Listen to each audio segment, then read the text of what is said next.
বর্ষার দিনে একটানা বৃষ্টিতে মনে হয় না একটু যদি মুখরোচক খাবার হতো বেশ ভালো হতো, কিন্তু এই বর্ষার সময় তো আর বাজারে বেড়ানো সবসময় সম্ভব হয় না। তাই যদি আমরা বাড়িতে বানিয়ে খেতে পারি তাহলে বেশ মজা হয়। নমস্কার, আমার চ্যানেলে সবাইকে স্বাগত। আপনারা আমার রেসিপিটি শেষ পর্যন্ত দেখতে থাকুন। আমি আজকে দই বড়া বানাবো।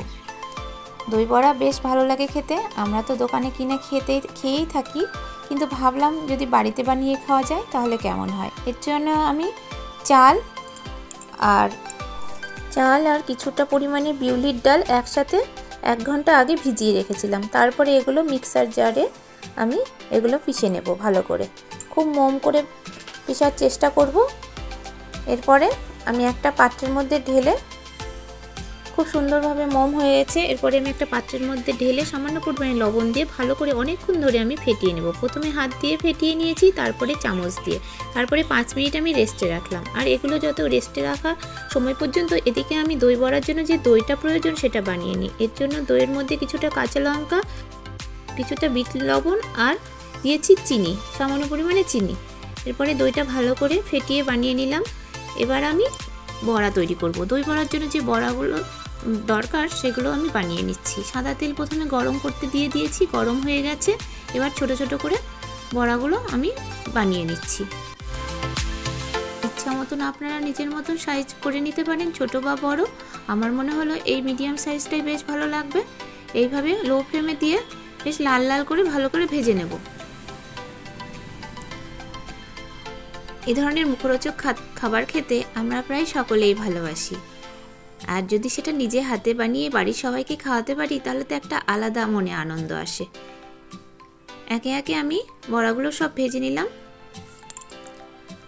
আমি 1 কাপ চাল আর 1 কাপ ডাল ভিজিয়ে রেখেছিলাম, তাতে বেশ অনেকগুলোই বড়া হয়েছে। এইভাবে আমি সব বড়াগুলো একে একে ভেজে নিচ্ছি। এরপরে আমি শসাগুলো কুচি করে রেখেছি। দই বড়া যেটা আমি সাজাবো তার জন্য যেগুলো প্রয়োজন, দই আমি রেডি করে রেখেছি, সস, তার সঙ্গে একটু ভুজিয়া।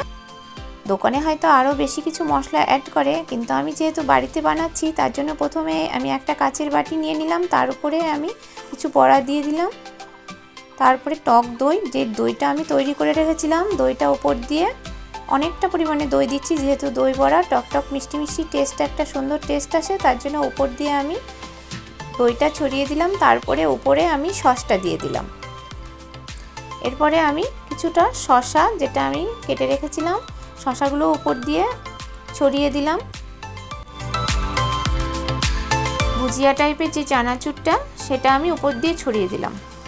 এভাবে সাজিয়ে খেলে বেশ ভালো লাগে, টেস্টও লাগে। আর লঙ্কাটা আমি বেশি পরিমাণে দিয়েছি, কারণ মুখে বাঁধলে বেশ ঝাল ঝাল টেস্ট হবে, আরও বেশ ভালো লাগবে। তা বন্ধুরা, আমার এই দই বড়ার রেসিপিটি কেমন লাগলো অবশ্যই একটু কমেন্ট বক্সে কমেন্ট করে জানাবেন কিন্তু। আর আপনারাও ভালোবেসে এই বর্ষার দিনে একবার বানিয়ে খেয়ে দেখুন, অবশ্যই ভালো লাগবে।